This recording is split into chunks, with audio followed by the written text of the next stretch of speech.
नमस्कार प्यारे बच्चों, हम मनुस्मृति के आज 61वें श्लोक से अध्ययन प्रारंभ कर रहे हैं। आचमन की विधि के बारे में मनु हमें बता रहे थे। अगले श्लोक में देखते हैं कि मनु हमें क्या बताते हैं। अनुष्णाभि अफेनाभि यद्भि तीर्थेन धर्मवित् सोचेप्सु सर्वदा आचामेर एकांते प्रांग उदंग मुखे है। देखिए, मनु इसमें बतलाते हैं कि आचमन के लिए यानी कि आचमन किस प्रकार से करना चाहिए और किस प्रकार के जल को आचमन के लिए काम में लेना चाहिए। तो मनु हमें बताते हैं यहाँ, देखिए, सोचेप्सु यानी कि पवित्रता, सोच यानी कि पवित्रता, तो पवित्रता को ईप्सु चाहने वाला, सोचेप्सु पवित्रता को चाहने वाला, धर्मवित धर्मज्ञ व्यक्ति, पवित्रता को चाहने वाला धर्मज्ञ व्यक्ति एकांत में पूर्व तथा ये देखें प्रांग यानी कि पूर्व, उदंग मुखे यानी कि उत्तर, पूर्व तथा उत्तर दिशा में मुख करके, पूर्व अथवा उत्तर दिशा में मुख करके, अनुष्णाभि तीर्थ मतलब मुख करके, तीर्थेन अपने निर्दिष्ट तीर्थ से यानी जिस तीर्थ से वो आचमन करना चाहता है उस निर्दिष्ट तीर्थ से, अनुष्णाभि, अन माने नहीं, उष्ण यानी कि गर्म, जो गर्म नहीं हो यानी कि शीतल, अफेनाभि तथा अफेनाभि, फेन यानी कि झाग, अ माने रहित यानी कि झाग से रहित, अदभि जल से, सर्वदा आचामेत हमेशा आचमन करे या सदैव आचमन करे। मनु इस श्लोक में बता रहे हैं कि पवित्रता को चाहने वाला धर्मज्ञ व्यक्ति एकांत में पूर्व अथवा उत्तर दिशा की ओर मुख करके अपने निर्दिष्ट तीर्थ से शीतल तथा झाग रहित जल से सदैव आचमन करे। दोबारा सुन लीजिए एक बार इस श्लोक को। मनु कहते हैं कि सोचेप्सु पवित्रता को चाहने वाला धर्मविद धर्मज्ञ व्यक्ति एकांत में प्रांग उदंग मुखे, प्रांग यानी कि उत्तर, उदंग मुखे यानी अथवा उत्तर, प्राग यानी कि पूर्व, उदंग यानी कि उत्तर, पूर्व अथवा उत्तर दिशा की ओर मुख करके, तीर्थेन अपने निर्दिष्ट तीर्थ से, जिस तीर्थ से वो आचमन करना चाहता है उस अपने निर्दिष्ट तीर्थ से, अनुष्णाभि शीतल, अफेनाभि झागरेत, अदभि जल से, सर्वदा आचामेत सदैव आचमन करे। अगला श्लोक हम पढ़ते हैं। इसमें मनु ने आचमन की विधि के बारे में आपको बताया है कि व्यक्तियों को किस प्रकार से आचमन करना चाहिए। अब अगला श्लोक पढ़ते हैं। हृदगाभि पूयते विप्रे कंठगाभिस्तु भूमिपे वैश्योद्भि प्राशिताभिस्तु शूद्र स्पृष्टाभि अंततः।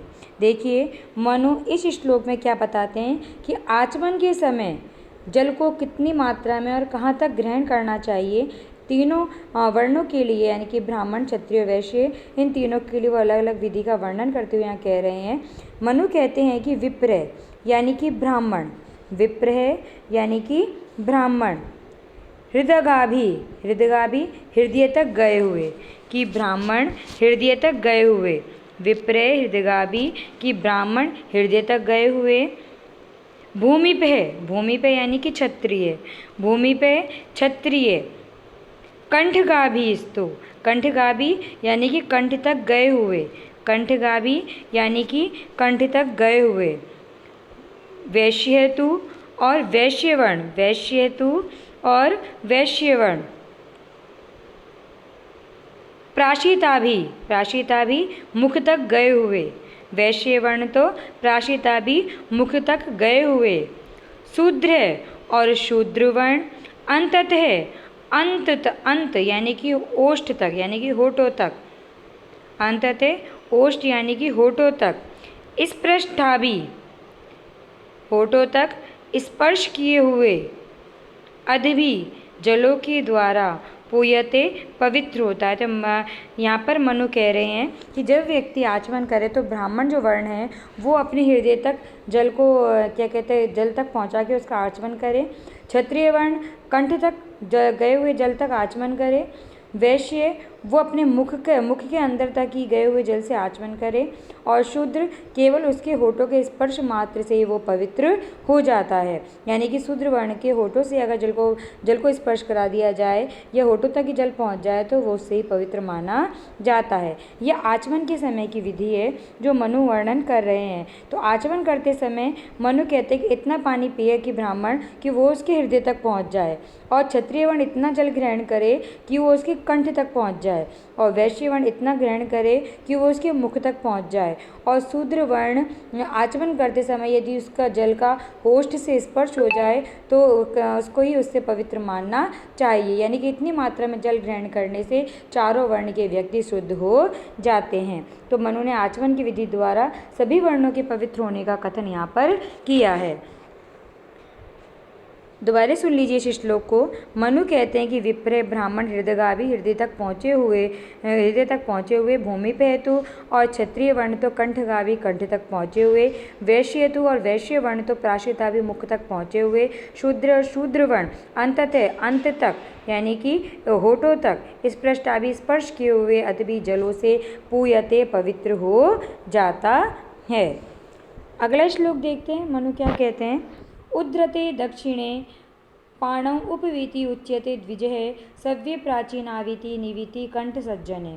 देखिए इस श्लोक में मनु यज्ञोपवीत धारण करने की जो विधियां हैं उनका वर्णन करते हुए कहते हैं कि द्विज व्यक्ति यानी कि द्विज ब्रह्मचारी या द्विज दक्षिणे पाणौ उद्धृते, दक्षिणे यानी कि दाहिने, पाणौ यानी कि हाथों को, उद्धृते यानी कि उठाकर, कि द्विज दाहिने हाथ को उठाकर उपवीति दाहिने हाथ को उठाकर यज्ञोपवीत ग्रहण करे तो उसे उपवीति कहते हैं। सव्य और बाएं हाथ को उठाकर धारण करने पर प्राचीनावीति यज्ञोपवीत को प्राचीनावीति कहते हैं। कंठ सज्जने और कंठ में लटकाने पर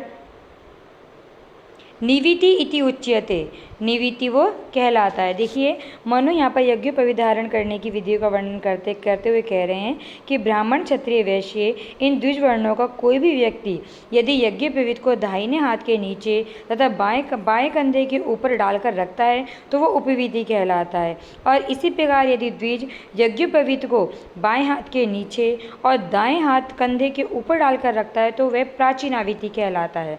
यदि वह यज्ञोपवीत को कंठ में यानी कि गले में ही लटका कर पहनता है तो वह निवीति कहलाता है। यानी कि द्विज वर्णों की भी अलग अलग पहचान बना दी है कि यहाँ मनु कहते हैं कि द्विज दाहिने हाथ को उठाकर यानी कि द्वारे अक्षर से या अन्वय से, इसका अर्थ मैं आपको बता देती हूँ कि द्विज व्यक्ति दक्षिणे पाणौ उद्धृते दाहिने हाथ को उठाकर यज्ञोपवीत ग्रहण करने पर उपवीति कहलाता है।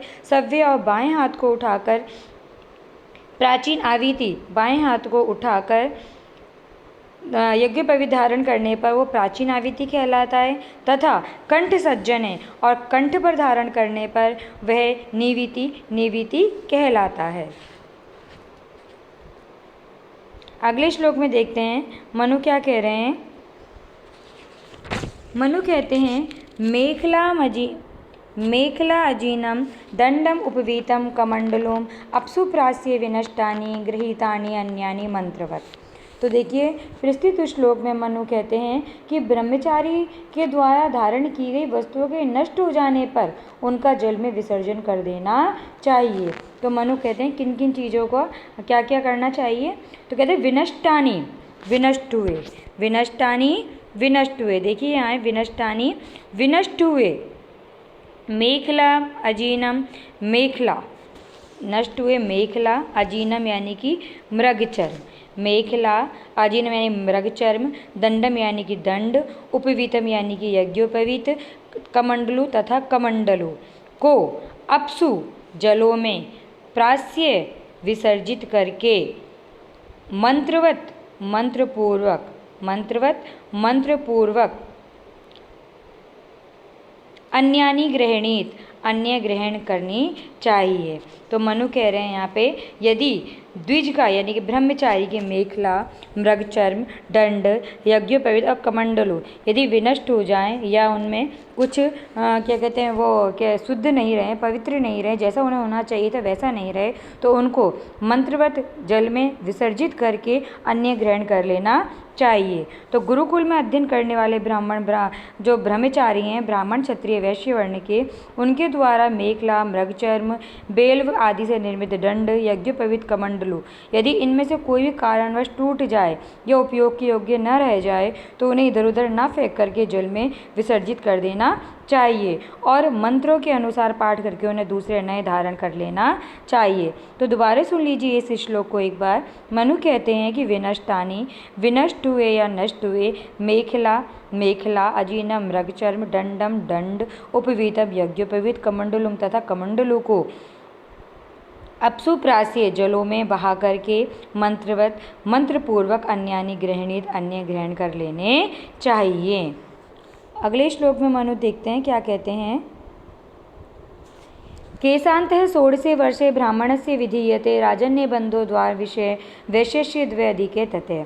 अब देखिए इस श्लोक में मनु केशांत संस्कार के बारे में वर्णन करते हुए कहते हैं, मनु कहते हैं कि ब्राह्मणस्य ब्राह्मण वर्ण का केशांत है, केशांत संस्कार 16वें वर्षे 16वें वर्ष में विधीयते किया जाता है कि ब्राह्मण का केशांत है, केशांत संस्कार 16वें वर्षे विधीयते 16वें वर्ष में किया जाता है, 16वें वर्ष में किया जाता है। राजन्य बंधु और क्षत्रिय वर्ण का केशांत है, केशांत संस्कार द्वाविषय उस द्वाविषय यानी कि 22वें वर्ष में, द्वा यानी कि 2 विषय यानी कि 20, तो 2 और 22 हो गए, 2 और 20 हो गए 22, तो 22वें वर्ष में किया जाता है वैश्य तो। और वैश्य वर्ण का केशांत संस्कार तथा उससे 2 अधिक है, 2 अधिक यानी कि क्षत्रिय वर्ण से 2 अधिक अर्थात 22 से 2 अधिक करेंगे तो 24 हो गए, तो 24वें वर्ष में किया जाता है। तो कह रहे हैं कि यहाँ मनु कि गुरुकुल में रहकर विद्यादान करने वाले द्विज ब्रह्मचारियों का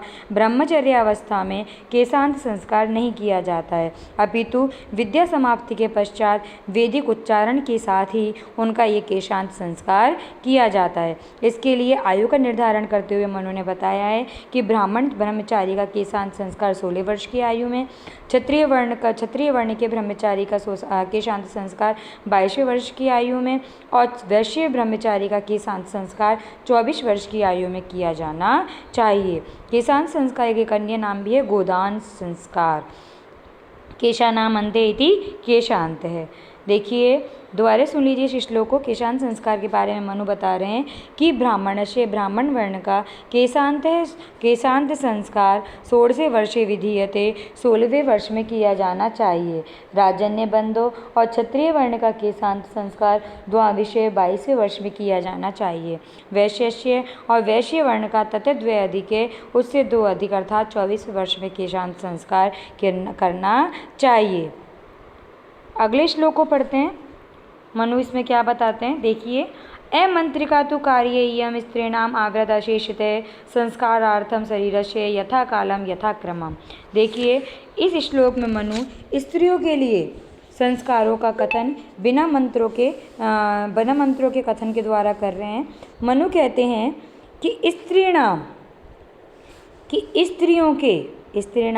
स्त्रियों के इयम ये अशेषित है सभी संस्कार, जो भी संस्कार यहाँ ब्रह्मचारियों को बताए गए हैं उसके लिए कह रहे हैं कि स्त्रियों के ये सभी संस्कार आदि क्रियाएं, अशेषित सभी संस्कार आदि क्रियाएं, आवृत यानी कि क्रियाएं, अशेषित यानी कि समस्त, तो सभी संस्कार आदि आवृत क्रियाएं तो यथा कालम उचित समय पर, यथा क्रमम उचित क्रम के अनुसार, शरीर से संस्कारार्थम शरीर के संस्कार के लिए अमंत्रिका बिना मंत्रों के कार्य करनी चाहिए। कह रहे कि स्त्रियों के भी ये सभी संस्कार होते हैं लेकिन वो सारे संस्कार बिना मंत्रों के ही पूर्ण करने चाहिए। स्त्रियों के लिए सभी संस्कारों के लिए मंत्रों की आवश्यकता नहीं है, लेकिन सभी संस्कार स्त्रियों के लिए भी शास्त्रोक्त समय और शास्त्रोक्त विधि शास्त्रोक्त क्रम से शरीर की शुद्धि के लिए करने चाहिए। ये मनु यहाँ बता रहे हैं। मनु ने स्त्रियों संस्कार के लिए वैदिक मंत्रों का यहाँ निषेध किया है। दोबारा सुन लीजिए एक बार इस मंत्र को, इस श्लोक को। मनु कहते हैं कि स्त्रीणाम, स्त्रियों के लिए इयम, ये सभी, इयम अशेषित, इयम यानी कि यह, अशेषित सभी आवृत संस्कार आदि क्रियाएं तू तो यथा कालम, यथा समय, यथा क्रमम, उचित क्रम के अनुसार शरीर से संस्कारार्थम, शरीर के संस्कार के लिए या शरीर की शुद्धि के लिए अमंत्रिका कार्य बिना मंत्रों के ही करने चाहिए। तो यहाँ मनु स्त्रियों के लिए इन संस्कारों में वैदिक मंत्रों का निषेध कर रहे हैं। आज के लिए इतना ही।